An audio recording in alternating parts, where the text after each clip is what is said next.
ሰላማችሁ ብዝት ይበል። ዛሬ በስምንት ህልምና ፍቺዎች ሰርቼላችኋለሁ።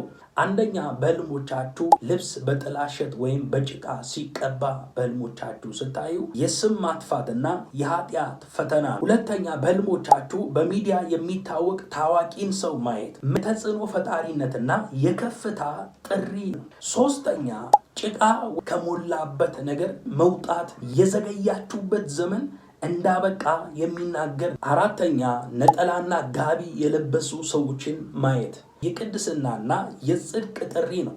አምስተኛ፣ በህልሞቻችሁ ከምንወደው ከቤተሰብ አባል ወይ ከጓደኛ ጋር መለየት ወይም መራቅ ስታዩ ምን አይነት ፍቺ አለው? የአዲስ ምዕራፍ ጅማሮ ነው። ስድስተኛ፣ በህልሞቻችሁ ዲም ላይት ካያችሁ በከፊል የተገለጠ ራእይ። ሰባተኛ፣ በህልሞቻችሁ በልጅነት የምታውቁትን ሰው ካያችሁ ወደኋላ ከሚጎትት የቀድሞ ማንነት መጠንቀቅ ነው። ስምንተኛ፣ በህልሞቻችሁ ጨሌ መጣል ወይም ጨሌ ማቃጠል ስታዩ ከጣዖት አሰራር መላቀቅ ነው። ላይክ በማድረግ ጀምሩ። ብዙ ጊዜ ህልምና ፍቺዎችን እሰራለሁኝ። የምሰራቸው ብዙ እየታዩ አይደለም፣ ምክንያቱም ላይክ ስለማታደርጉ፣ ሁለተኛ ደግሞ ኮፒ ሊንክ ስለማይደረግ ሰዎች ጋር እየደረሰ አይደለም። ስለዚህ ይህንን ቪዲዮ ስትጀምሩ ላይክ በማድረግና አምስት ጊዜ ኮፒ ሊንክ በማድረግ ብዙ ሰዎች ጋር እንዲደርስ ማድረግ ይቻላል። አዲስ የሆናችሁ ደግሞ ይህንን ቪዲዮ ሰብስክራይብ እና የደወል ምልክቷን እንድታደርጉ ጠይቃችኋለሁ። እኔ ወንድማችሁ አገልጋይ በረከት ነኝ። አሁን ወደ ቪዲዮ እንሄዳለን።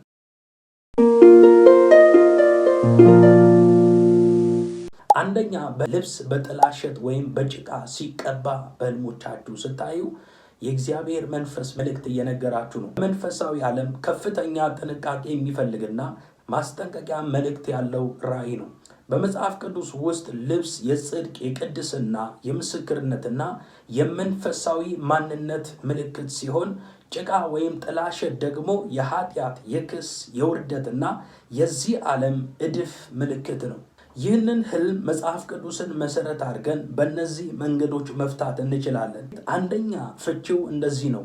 የስም ማጥፋትና የክስ ውጊያ ምልክት ነው። ብዙ ጊዜ በመንፈስ ዓለም ጥላሸት መቀባት ወይም ጭቃ መቀባት የሐሰት ክስን፣ የስም ማጥፋትን የሚወክል ፍቺ አለው። መጽሐፍ ቅዱስ ላይ ዲያብሎስን የወንድሞች ከሳሽ ብሎ ይናገራል። በሰዎች አንደበት ወይም በተለያዩ መንገዶች ያንተን አገልግሎት፣ ያንተን ስራ፣ ያንተን ራእይ፣ ያንተን መልካም ስም ወይም ያለብህን መልካም ምስክርነት ለማበላሸትና በሰዎች ፊት ጥላሸት ለመቀባት እየሞከረ ሊሆን እንደሚችል የሚያሳይ ህልም ነው። ሁለተኛ ደግሞ ይህ ህልም ሲፈታ መንፈሳዊ እድፍና የኃጢአት ፈተና ነው። ራእይ ምዕራፍ 3 ቁጥር 4 ላይ ሲናገር፣ ነገር ግን ልብሳቸውን ያላረከሱ በሰርዴስ ጥቂት ሰዎች ከአንተ ጋር አሉ፣ የተገባቸውም ስለሆኑ ነጭ ልብስ ለብሰው ከእኔ ጋር ይሄዳሉ ብሎ ይናገራል። ልብስህ በጭቃ ሲበላሽ ማየት በህይወት ውስጥ ሳታስበው የገባ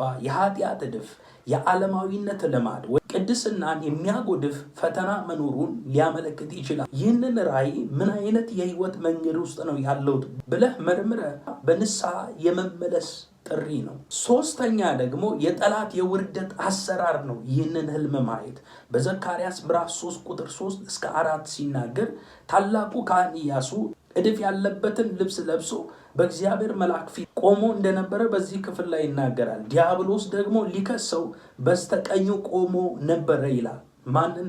ካህኑ ኢያሱ። መልአኩም እድፉን ልብስ ከካህኑ ከኢያሱ ላይ አውልቁለታል። እነሆ አበሳን ካንተ አስወግጃለሁ ብሎ ይናገራል። ይህ ህልም ጠላት በውርደትና ኩነኔ ስሜት እንድትሸማቀቅና በእግዚአብሔር ፊት በጸሎት እንዳትቆም፣ እግዚአብሔርን ቃል እንዳታነብ የሚያደርገውን መንፈሳዊ ጫና የሚያሳይ ህልም። ሁለተኛ፣ በህልሞቻችሁ በሚዲያ የሚታወቅ ታዋቂን ሰው ማየት ምን አይነት ፍቺ አለው? ብዙዎቻችሁ እንዲህ አይነት ህልም አይታችሁ ገጥሟችሁ ሊሆን ይችላል። ይህንን ህልም ማየት እዚህ ዘመን የተለመደ ገጠመኝ ቢሆንም በመንፈሳዊ ዓለም የራሱ የሆነ ትንቢታዊ ተምሳሌት ያለው መልእክት ሊኖሩ ይችላል። በመጽሐፍ ቅዱስ በተጻፈበት ዘመን የብዙሃን መገናኛ ወይም ሚዲያ የሚባል ነገር በመጽሐፍ ቅዱስ ዘመን የለም። መጽሐፍ ቅዱስ ላይ ያሉ ታዋቂ ሰዎች የሚባሉ እንደ ነቢዩ ኢሳያስ፣ ነገስታቶች፣ ነቢያቶች፣ ካህናቶች፣ እነዚህ ሹማምንቶች የሚባሉ በከተማው ዘንድ በሕዝብ ዘንድ ይታወቁ እንደነበረ ይናገራል። ለምሳሌ ስለ ኦዚያን ሲናገር የኦዚያን ዝና እስከ ዓለም ድረስ ወጣ ይላል። ዝናው ከፍ እንዳለ ይናገራል። እግዚአብሔር ስለ አብርሃም ሲናገር እግዚአብሔር አብርሃምን አገነነው ይላል። ማለትም ብዙ ሰዎች የሚያውቋቸው ሰዎች መጽሐፍ ቅዱስ ላይ አሉ። በመጽሐፍ ቅዱስ ዘመን ግን ሚዲያ የሚባል ነገር የለም። ይህንን መሰረት አድርገን በህልሞቻችሁ ታዋቂ ሰው ስታዩ ምን አይነት ትርጉም ይሰጣሉ የሚለውን 4 መንገዶችን እንመልከት። አንደኛው መንገድ የተጽዕኖ ፈጣሪነትና የከፍታ ጥሪ እንደሆነ የሚናገር መልእክት ነው። ታዋቂ ሰዎች የድምፅ የመሰማትና የተጽዕኖ ምልክቶች ናቸው። አንድ ሰው ከመሬት ተነስቶ ከሚናገር ይልቅ ብዙ ህዝብ የሚያውቀው ሰው ሲናገር ድምፁ በብዙሃኑ ዘንድ ይሰማል፣ ተቀባይነትም ያገኛል። የመሰማት ምልክት እንደሆነ ይናገራል። በህልም እንዲህ አይነት ሰው ማየት እግዚአብሔር አንተን በሰዎች ፊት ሞገስን እንደሚሰጥህና ለትልቅ አገልግሎት ለታላቅ ኃላፊነት ወይም ተጽዕኖ ወደምትፈጥርበት ከፍታ እያዘጋጀ መሆኑን ሊያሳይ የሚችል መልእክት ነው። በማቴዎስ ወንጌል ምዕራፍ 5 ቁጥር 14 ላይ እንደዚህ ይላል፣ እናንተ የዓለም ብርሃን ናችሁ፣ በተራራ ላይ ያለች ከተማ ልትሰወር አይቻላትም ብሎ ይናገራል። ይህ ማለት የማትሰወሩበት ስፍራ እግዚአብሔር ከፍ ሊያደርጋችሁ እንደሚችል የሚጠቁም ህልም ነው። ሁለተኛ፣ ታዋቂ ሰው በህልሞቻችሁ ስታዩ ያ ያያችሁትን የሰውየውን መለያ፣ የሰውየውን ባህሪ፣ የሰውየውን መንፈስ እያሳያችሁ ነው። የምታዩቸው ታዋቂ ሰዎች አብዛኛው ጊዜ ራሳቸውን ሳይሆን የሚታወቁበትን ነገር ይወክላሉ። የምታዩ ታዋቂ ሰዎች ብዙ ጊዜ የዚህ ህልም ፍቺ ያን ሰው ሳይሆን የሚያሳዩትን ያያችሁ ሰው የሚታወቅበትን ተግባርና ነገር ነው የሚወክለው። ሰውየው ታዋቂ የእግዚአብሔር አገልጋይ ከሆነ ያያችሁት ታላላቅ ማኖፍጋዶች አሉ። እነሱን በህልሞቻችሁ የምታዩ ከሆነ የዚያን ሰው አይነት ጸጋ፣ የዚያ ሰው አይነት ቅባት ወይም የዚያ ሰው መንፈሳዊ ትጋት ሊያካፍል እግዚአብሔር እንደወደደ የሚያሳይ መልእክት ነው። ሰውየው ግን ዓለማዊና ዘፋኝ፣ አዝናኝ ወይም ፖለቲከኛ ከሆነ ግለሰቡ የሚታወቅበትን በጎ ወይም መጥፎ ባህሪ፣ ለምሳሌ ይህ ግለሰብ ትዕቢት ካለበት፣ ዝሙት ካለበት ወይ የማይገባ የህይወት ምዕራፍ ውስጥ ካለበት እንድትጠነቀቁ እያስተማረ እየጠቆማቸው ሊሆን ይችላል። እንዲህ አይነት ሰው ጌታ እግዚአብሔር ይህንን ዘፋኝ በህልሜ ለምን አሳየ ብላችሁ ክፉ ባህሪውን እንድትቃወሙ፣ ከዛ ሰው የማይገባ ባህሪ ፋይት እያደረገ ስለሆነ ይህንን መንፈስ እንድትቃወሙ ጌታ እያስተማራችሁ እንደሆነ የሚናገር ህልም ነው። ሶስተኛ፣ ይህን ህልም ካያችሁ የጸሎት ሸክምና ሀደራ ነው። በአንደኛ ጢሞቴዎስ ምዕራፍ 2 ቁጥር 1 ላይ ሲናገር እንግዲህ እግዚአብሔርን በመምሰልና በጭምትነት ሁሉ ጸጥና ዝግ ብለን እንድንኖር በልመናና ጸሎት፣ ምልጃ፣ ምስጋናም ስለ ሰዎች ሁሉ፣ ስለ ነገስታት፣ ስለ መኳንንት ሁሉ እንዲደረጉ ከሁሉ በፊት እመክራለሁኝ አለ። ጳውሎስ ጢሞቴዎስን የመከረው ስለ መኳንንቶች፣ ስለሚታወቁ ሰዎች መጸለይ እንዳለብን ይናገራል። ስለዚህ የጸሎት ጥሪ እግዚአብሔር እያመጣላችሁ ሊሆን ይችላል። ያን ሰው ያያችሁበት አውድ አይታችሁ ክፉ ነገር ከሆነ ያንን ክፉ ባህሪ እግዚአብሔር እንዲያነሳ፣ መልካም ከሆነ መልካሙን ነገር እንዲያጸና እንድትጸልይለት የሚያሳይበት መንገድ ነው። እግዚአብሔር ይህንን ታዋቂ ሰው በመንፈሳዊ ውጊያ ውስጥ ስለሆነ መዳን ስለሚያስፈልገው እንድትጸልይለት፣ በመንፈስ እንድትቆምለት ሸክም እያካፈለ ሊሆን ይችላል። ያ ሰው ዘፋኝ ከሆነ ከዘፈኑ እንዲመለስ፣ ያለዛ ከፊቱ ያለውን ነገር ጌታ እያሳየ ነው።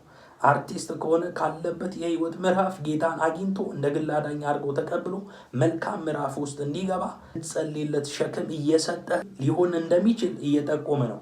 አራተኛ፣ ይህንን ህልም ማየት ጣዖት አምልኮ ወይም ትኩረት መከፋፈል ነው። አንዳንድ ጊዜ በገሃዱ ዓለም ወይም በዚህኛው ዓለም የታዋቂውን ሰው ስራዎች፣ የታዋቂውን ሰው የሚናገራቸው ዜናዎች ወይም ቪዲዮዎችን አብዝታችሁ ስትከታተሉ በህልም ዓለም ሊመጣ ይችላል። ይህ ከሆነ ራእዩ ማስጠንቀቂያ ነው። ልባችን ከእግዚአብሔር ይልቅ ወደ ሰው አዘንብሎ እንዳይሆን እና ትኩረታችን ወደ ጌታ እንድንመልስ የተሰጠን ማሳሰቢያ ነው። ሶስተኛ፣ ጭቃ ወይ ማጥ ከሞላበት ነገር መውጣት ምን አይነት መልእክት አለው? መውጣት በራሱ እጅግ የሚያስደንቅ የሚያሰኝ ተስፋ ቃል የተሸከመ ትልቅ የድል ራእይ ነው። በመጽሐፍ ቅዱስ ውስጥ ጭቃ ወይም ማጥ የኃጢአት፣ የከባድ ፈተና፣ የመከራ ወይም የህይወት መዘግየት ተምሳሌት ነው። ከዚያ መውጣት ደግሞ እግዚአብሔር የመዳንን የነፃነትን ከባርነት ነፃ መውጣትን የድል ምልክት እንደሆነ የሚጠቁምበት መንገድ ነው። ይህንን ከመጽሐፍ ቅዱሳዊ እውነታዎች ጋር ስናገናኝ የሚከተሉትን 3 ዋና አቅጣጫዎችን ሊጠቁመን ይችላል። አንደኛ መለኮታዊ መታደግና የጸሎት ምላሽ ነው። በመዝሙረኛው ዳዊት ምዕራፍ 40 ቁጥር 2 ላይ ከጥፋት ጉድጓድ ከረግረግም ጭቃ አወጣኝ፣ እግሮቼንም በድንጋይ ላይ አቆማቸው፣ አረማመዴንም አጸና ብሎ ይናገራል። ሰው ከጭቃ ሲወጣ የሚሆነው የሚቆምበት ቦታ አረማመዱ ይስተካከላል፣ ከፍ ያለ ቦታ ላይ ይቆማል። እግዚአብሔር አምላክ እንደዚህ ብሎ እየተናገረ ነው። ከፍ የምትልበት ሲዝን ደርሰሃል። ከተጣበቀ ነገር እግዚአብሔር አሳርፋለሁ እያለ እየጠቆመ ነው። ይህንን ህልም እግዚአብሔር ከገጠመ አጣብቂኝ ከሚያስጨንቅ ችግር፣ ለምሳሌ የገንዘብ ችግር፣ የጤና ወይም የሰላም ማጣት ወይም መውጫ ካጣህበት አስቸጋሪ ሁኔታ ውስጥ በድንቅ አሰራር በእግዚአብሔር ኃይል እያወጣ መሆኑን የሚጠቁም የጸሎት ምላሽ ነው። ሁለተኛ ደግሞ የዘገያችሁበት ዘመን እንዳበቃ የሚናገር ነው። ጭቃ ውስጥ አንድ ሰው ከገባ በነፃነት መራመድና መፍጠን አይችልም። ጭቃው ይይዘዋል፣ ያዘገየዋል። ጉልበትንም የሚጨርስ ነገር አለ። አንድ ሰው ጭቃ ውስጥ ገብቶ እግሩን ለማውጣት ሲል አንደኛ ይዘገያል፣ ሁለተኛ ደግሞ ጉልበትን ኃይልን የሚጨርስ ነገር ነው ጭቃ። በህልም ከጭቃ ውስጥ መውጣት ጠላት በአገልግሎት ላይ በራእይ ላይ ወይም በህይወት ሩጫ የህይወት ምዕራፍ ያመጣውን የመዘግየትና የመጎተት መንፈስ እንደተሰበረ የሚጠቁም ህልም ነው። አሁን እግር በጸና አለት ላይ የቆመብህ እስታክ ያደረገ የትኛውም ነገር ወደኋላ የዘገየው ነገር የትዳር ኬዝ ሊሆን ይችላል፣ የስራ ጉዳይ ሊሆን ይችላል፣ በአገልግሎት መንገድ ሊሆን ይችላል። የዘገዩ ነገሮች ሁሉ እግዚአብሔር ይፈጥናል እያለ እየተናገረ ነው። ይሳካል እያለ ወደ ስኬት እንደሚመጣ እየጠቆመ ነው። ሶስተኛ ደግሞ ከጭቃ መውጣት ከኃጢአትና ከዓለም እድፍ መለየት እንደሆነ ያሳያል። ከጭቃ መውጣት ከኃጢአትና ከእድፍ መለየት ነው። ጭቃ መንፈሳዊ እድፍንና ቆሻሻን ሊያሳይ ሊያመለክት ይችላል። ከዚህ ስፍራ መውጣት ወዳልተገባ ህይወት፣ የኃጢአት ልምምድ፣ ወደማይጠቅም የሰዎች ስብስብ እንዳትጠልቅ እየረዳህና እያወጣህ መሆኑን ያሳያል። የድልና የቅድስና ጉዞ መጀመርህን የሚያመለክት ህልም ነው። አራተኛ ነጠላና ጋቢ የለበሱ ሰዎችን ማየት። በህልም ነጠላና ጋቢ በአብዛኛው ጊዜ ነጭ ልብስ የለበሱ ሰዎችን ማየት መንፈሳዊ ትርጉም ያለው እጅግ የሚያስደንቅ ሰላምን የሚሰጥ ረፍትን የሚሰጥና የከበረ ራእይ ነው። በሀገራችን ባህል ሆነ በመጽሐፍ ቅዱሳዊ እውነታ ነጭ ልብስ እንደ ነጠላና ጋቢ ያሉ የጽድቅ፣ የቅድስና፣ የጸሎት፣ የመንፈሳዊ ምልክቶች ናቸው። ይህንን ህልም መጽሐፍ ቅዱስን መሰረት አድርገን በእነዚህ አቅጣጫዎች እንፈታለን። አንደኛ የቅድስናና የጽድቅ ጥሪ ነው። በዮሐንስ ራእይ ምዕራፍ 19 ቁጥር 8 ላይ ያጌጠና የተጣራ ቀጭን የተልባ እግር ልብስ እንድትጎናጸፍ ተሰጥቶሃል ብሎ ይናገራል። ቀጭኑ የተልባ እግር የቅዱሳን የጽድቅ ስራ ነውና ብሎ በዚህ ክፍል ላይ ይናገራል። ነጠላና ጋቢ የለበሱ ሰዎችን ማየት እግዚአብሔር አንተንም ሆነ በዙሪያ ያሉትን ሰዎች የቅድስና ህይወት፣ የንጽህና ህይወት ራስን ለእግዚአብሔር ወደ መለየት እየጠራችሁ መሆኑን ያሳያል። ሁለተኛ ደግሞ የመላእክት ወይም የመለኮታዊ ጉብኝት ምልክት ነው። በመጽሐፍ ቅዱስ ውስጥ መልአኮች ሲገለጡ አብዛኛው ጊዜ የሚያንጸባርቅ ነጭ ልብስ ለብሰው እንደሆነ ብዙዎቻችን እናውቃለን። ከዚህ በፊት መልአክ አይቻለሁ። ስለ መልአክ እየጸለይኩኝ ሳለ ጌታ እግዚአብሔር መልአክ ተገልጦ አሳይቶኛል ከዚህ በፊት። ያንን ሳይ ግን ኃይለኛ በብርሃን የተሸፈነ መልኩን መለየት የሚከብድ በጣም ግዙፍ የሆነ መልአክ ነው ያየሁት። ጌታ እግዚአብሔር ያሳይ የሚያንጸባርቅ ነጭ ልብስ ለብሰው ነው ብዙ ጊዜ የሚገለጥ። በዮሐንስ ራእይ ማርያም ነጭ ልብስ የለበሱ 2 መላእክትን በመቃብሩ ውስጥ እንዳየች በዚህ ክፍል ላይ ተጽፈዋል።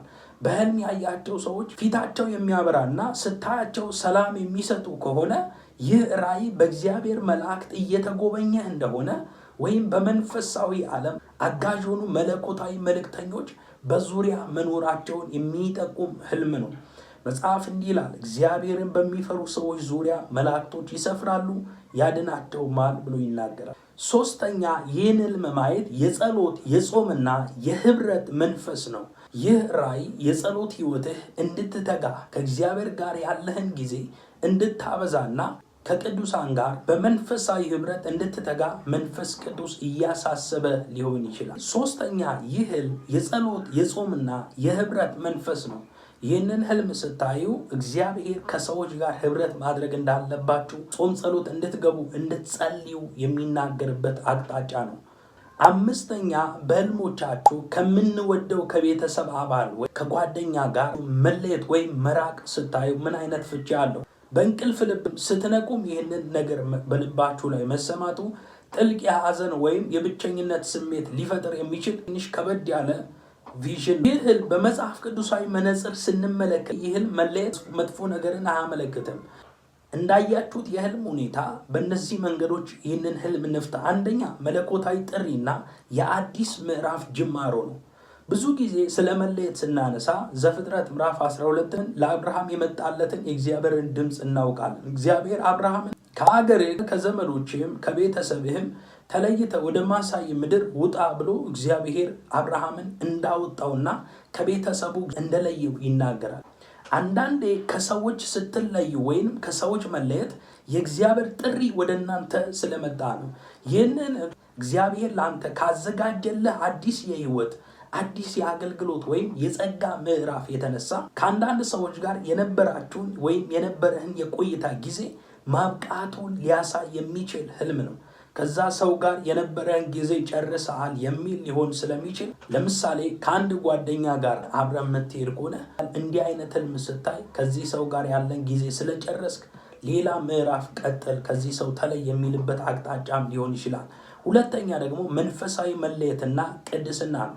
ጓደኛ ወይም የቤተሰብ አባል በመንፈሳዊ ህይወት ላይ መልካም ያልሆኑ ተጽዕኖ እያመጣ ከሆነ መንፈስ ቅዱስ ይህንን ግንኙነት እንድትመረምር እያሳሰበ ሊሆን ይችላል። በሁለተኛ ቆሮንቶስ ምዕራፍ 6 ቁጥር 14 ላይ ከማያምኑ ጋር በማይመች አካሄድ አትጠመዱ፣ ጽድቅ ከአመፅ ጋር ምን ተካፋይነት አለውና ብሎ ይናገራል። ጌታ መንፈሳዊ ማንነትንና ጥሪን ለመጠበቅ ሲል የተወሰነ ርቀት እንድትጠብቅ እየመራ ሊሆን የሚችልበት አቅጣጫ የሚያሳይ ነው። ሶስተኛ፣ የእርቅና የጥበቃ ጸሎት ማሳሰቢያ ነው። በጋዱ ዓለም በውስጥ ከዚህ ሰው ጋር የተፈጠረ አለመግባባት ወይም ቅሬታ ካለ የዚያ መንፈሳዊ መራራቅ ነጸብራቅ ሊሆን ይችላል። እንዲሁም ጠላት በመካከል ገብቶ የቤተሰብ ወይ የወንድማማችን ፍቅር ለማቀዝቀዝና መለያየትን ለማምጣት እያሴረ ከሆነ አስቀድመ በጸሎት በመቆም ግንኙነቱን እንድትጠብቅ የተሰጠ የንቃት መልእክት ነው። ስድስተኛ፣ በህልሞቻችሁ ዲም ላይት ካያችሁ፣ ይህንን ህልም ብዙ አይነት ከለር ያለው ዲም ላይት ስታዩ በህልሞቻችሁ እግዚአብሔር ምን ብሎ እየተናገራችሁ ነው? ይህ ህልም ጥልቅ የሆነ መንፈሳዊ ትርጉም አለው። በመጽሐፍ ቅዱስ ውስጥ ብርሃን የራእይ የእውቀትና የእግዚአብሔር መገኘት ምልክት ሲሆን፣ ቀለማት ደግሞ የኪዳንና የጸጋ ተምሳሌቶች ናቸው። ዲምላይቱ ደብዛዛ ይሆናልና ዲምላይቱ ደብዛዛና አንዱን ከለር አይታችሁ ሌላ ከለር ሲቀየር በፍጥነት ሲሆን፣ ይህንን ህልም ስታዩ ደብዘዝ ሲል ከለሩ በእነዚህ አቅጣጫዎች ማወቅ እንችላለን። አንደኛ፣ በከፊል የተገለጠ ራእይ። ብርሃኑ ደብዛዛ ወይም ዲምላይት መሆን እግዚአብሔር ለህይወት ለአገልግሎት ወይም ለምትጸልይበት የጸሎት ጉዳይ እያሳየ ያለው ገና ሙሉ በሙሉ ግልጥ ብሎ እንዳልበራ ሊያመለክት ይችላል። በአንደኛ ቆሮንቶስ ምዕራፍ 13 ቁጥር 12 ላይ ዛሬስ በመስታወት በድንግዝግዝ እንደምናይ ነን ብሎ ይናገር። በማርቆስ ክፍል ላይ ሲናገር አንድ አይነ ስውር ሰው ወደ ኢየሱስ ጋር አመጡት ይልና አይኖቹ ይበሩ ዘንድ ባመጡት ጊዜ ጌታ ኢየሱስ እጁን ጫነበት ይላል። ምን ይታያል ሲል ሰው እንደዛ ሲዣዣው አለው አለ። ደብዝዞ ነበር እይታው። ከዛ ከከተማ ወጣ፣ ደግሞ ጫን አጥርቶ ማየት ጀመረ ይላል። ይህን ህልም ማየት በከፊል የተገለጠ ራእይ ወይም መገለጥ ሊሆን ይችላል። ዲምላይት ስታዩ እግዚአብሔር ሙሉ በሙሉ የተናገረው መልእክት ጥርት እንዳላለና በድንግዝግዝ እንደሆነ የሚጠቁምበት መንገድ ነው። እግዚአብሔር ሊገልጥልህ የጀመረውና ያሳየህ ነገር እንዳለ የሚጠቁም ህልም ነው። በዚህ ጊዜ መንቃት ያለባችሁ ይህ ያያችሁት ነገር እግዚአብሔር ያሳያችሁ ወደ ሙሉ መገለጥ እስኪመጣ ድረስ ጊዜ ወስደ በጸሎት ጌታዊ እንድታጠራልህ ይፈልጋል ብለህ ፊቱን መፈለግ እንዳለብህ የሚጠቁም አስፈላጊ ህልም ነው። ሁለተኛ ይህ ዲም ላይት ማየት የጸጋ መብዛትና የተስፋ ኪዳን ነው። ብዙ ቀለም ያለው መጽሐፍ ቅዱስ ላይ ቀስተ ደመና የሆነ ዘፍጥረት ላይ ይናገራል። ይህ ህልም የእግዚአብሔር ኪዳን ምልክት ነው። በዘፍጥረት ምዕራፍ 9 ላይ ይናገራል። እንዲሁም ዮሴፍ የለበሰው ባለብዙ ቀለም ያለው ቀሚስ የልዩ ሞገስ ምልክት እንደነበረ መጽሐፍ ቅዱስ ላይ ይናገራል። በህልም ብዙ ቀለማት ማየት እግዚአብሔር በህይወት ላይ ያኖሩ ባለ ብዙ አይነት ሞገስና ልዩ ልዩ የሆነው የእግዚአብሔር ጸጋ እንዳለ የሚጠቁም ነው። ለቤተ ክርስቲያን የተሰጡ ጸጋዎች አሉ። እግዚአብሔር የተለያዩ ጸጋዎች፣ የዝማሬ ጸጋ፣ የነቢያት ጸጋ፣ የአፖስቶሊክ ጸጋ፣ የመሪነት ጸጋ፣ የመጋቢነት ጸጋ፣ እነዚህ ሁሉ ለቤተ ክርስቲያን የተሰጡ የጸጋ ስጦታዎች በአንተ ላይ እንዳሉ የሚጠቁሙበት ህልም ሊሆን ይችላል። በአንደኛ ጴጥሮስ ምዕራፍ 4 ቁጥር 10 ላይ ይናገራል። የእግዚአብሔር ጸጋ ደጋግ መጋቢዎች እንደመሆናችሁ እያንዳንዳችሁ የጸጋን ስጦታ እንደተቀበላችሁ መጠን በዚያው ጸጋ እርስ በርሳችሁ አገልግሉት ይላል። የቱንም ያክል ሁኔታዎች ቢደበዝዙም የእግዚአብሔር ኪዳን ግን ካንተ ጋር እንደሆነ የሚናገር ህልም ነው። ዝናብ እግዚአብሔር አምላክ ደግሜ ምድርን በዝናብ አላጠፋም ብሎ ሲናገር ከኖህ ጋር ቃል ኪዳን አደረገ። ያደረገውም በሰማያት ላይ ቀስተ ደመና ባየ ጊዜ እግዚአብሔር ደግሜ በውሃ አላጠፋም የሚል ኪዳን ከኖህ ጋር እንዳደረገ ከሰው ልጆች ጋር እንዳደረገ የሚናገርበት አቅጣጫ ነው። ይህን ህልም ስታይ ደስ ይበል። እግዚአብሔር ከአንተ ጋር ኪዳን እንዳለው እንድታውቅና እንድትረዳ የሚጠቁምበት አቅጣጫ ነው። ሶስተኛ ደግሞ በዚህ መንገድ መፍታትም ይቻላል። ትኩረትን የሚከፋፍል ሁኔታ እንደሆነ የሚጠቁምም ሊሆን ይችላል። እውነተኛው የእግዚአብሔር ብርሃን የጠራ ሰላምን የሚሰጥ፣ በሌላ በኩል ደግሞ የተለያዩ ቀለማት ያሉ ደብዛዛ ብርሃን ማየት ልክ እንደ ክለብ፣ አሁን ለምሳሌ ክለብ ወይም ዓለማዊ መዝናኛዎች ዲም ላይት ይበዛባቸዋል። ብዙ አይነት ከለር ይበዛባቸዋል። የዓለምን ማባበያ ወይም የጠላትን ማደናገሪያ ሊወክል ይችላል።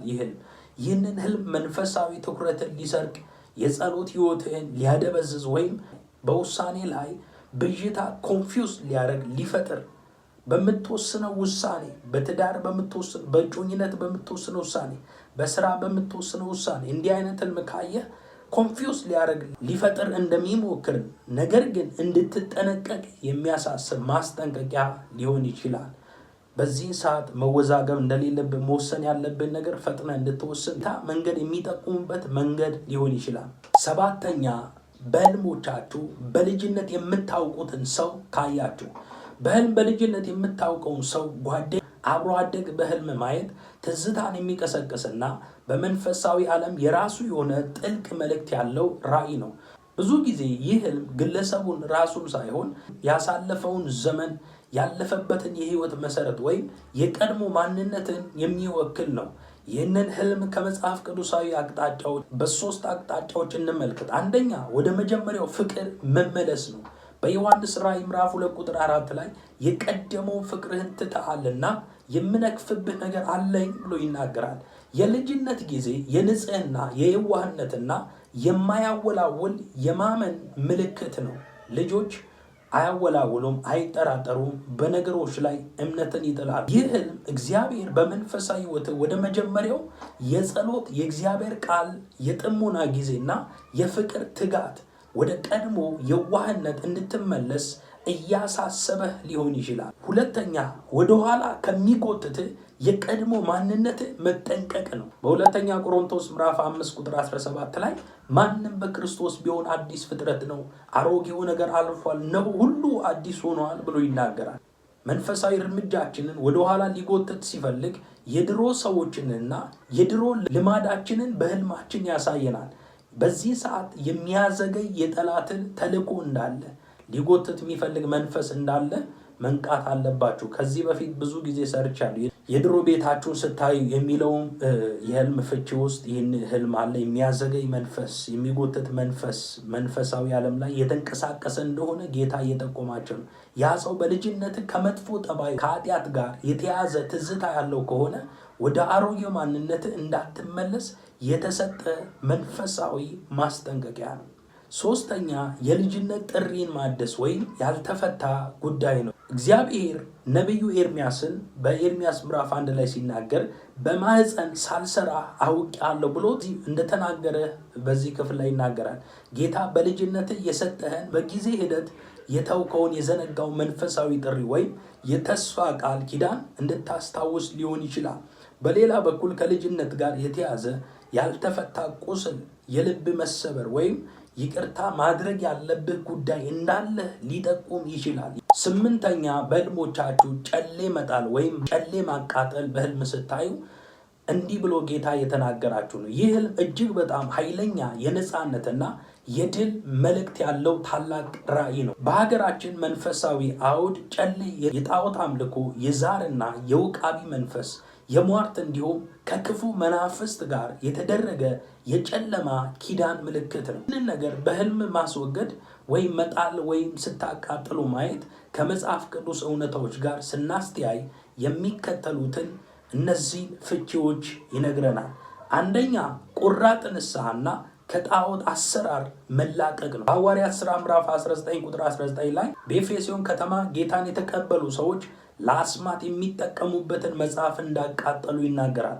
ከአስማተኞች ብዙዎች መጽሐፋቸውን ሰብስበው በሰው ሁሉ ፊት አቃጠሉት። ዋጋውን ቢታሰብ 50,000 ብር ሆኖ ተገኘ ይላል። ነፃ በክርስቶስ ባመኑ ጊዜ ጌታን ከተቀበሉ በኋላ ያደርጉ የነበሩትን አስማት የጠላትን ሲስተም እንዳቃጠሉ በዚህ ክፍል ላይ ይናገራል። በህልም ጨሌ መጣል ወይም ማቃጠል አንተም ብትሆን ቤተሰብህም ሳታውቁት የተላለፋችሁትን ማንኛውም የጠላትን አሰራር፣ የጣዖት ኪዳንና ዓለማዊ እስራት በኢየሱስ ክርስቶስ ስም እየሰበርክና እየሻርክ መሆኑን ያሳያል። ይህ የጠራ የመንፈሳዊ ንቃትና የነፃነት ምልክት ነው። ሁለተኛ የትውልድ እርግማንን መስበር ነው። ብዙ ጊዜ ጨሌ ከትውልድ ወደ ትውልድ የሚተላለፍ የቤተሰብ አጋንንት ማሰሪያ ነው። ይህ ህልም እግዚአብሔር ከቤተሰብ ሲከተል የነበረ የዘር ሐረግ የመጣውን የጨለማ ውጊያ እና የክፋት መንፈስ አሰራር በአንተ ህይወት ላይ እንዳያልፍና የመጨረሻው እንዲሆን እንዲያገኝ አድርጎ እየቆረጠው መሆኑን የሚያበስር የድል ህልም። ሶስተኛ በሙሉ ልብ ለክርስቶስ መገዛት ነው። ጨሌም ማቃጠል ከእንግዲህ ለክፉ መንፈስ ሆነ ለዓለም አሰራር አልገዛም፣ ጌታ ኢየሱስ ክርስቶስን እከተላለሁ ብለህ የጠበቀ ውሳኔ ውስጥ እንደገባ ያሳያል። እግዚአብሔር ህይወትን ሙሉ በሙሉ ለጽድቅና ለአገልግሎት እየለየው መሆኑን የሚያመለክት ህልም ነው። ጣዖት በወደቀበት ልብ ውስጥ የእግዚአብሔር መንፈስ በኃይል ይሞላል። ኢየሱስ ክርስቶስ ጌታ። ጣዖት በወደቀበት ልብ ውስጥ የእግዚአብሔር መንፈስ በኃይል ይሞላል። መጽሐፍ ቅዱስ በአንደኛ ሳሙኤል ላይ ያዛጦን ሰዎች ታቦቱን አምጥተው በዳጎን ቤት አኖሩት ይላል። ዳጎን ቤት ባስቀመጡ ጊዜ በነጋ ጊዜ መጥተው ሲያዩ ዳጎኑ ተቆራረጠ ይላል። ይህ የሚያሳየው የእግዚአብሔር ኃይል በአንተ ላይ ከፍ እንዳለ፣ ነፃ እንደወጣ፣ በአንተ ላይ የሚሰራ የትኛውም በዘር ውስጥ ያለው መንፈስ እንደተነቀለ የሚጠቁም ህልም ነው። ቪዲዮ ላይክ አድርጉ፣ ኮፒ ሊንክ አድርጉ፣ ለምትወዱት ሰው ሼር አድርጉ። ጸጋ ይብዛላችሁ። በሌላ ቪዲዮ እንገናኛለን። ተባረኩ። ሻሎም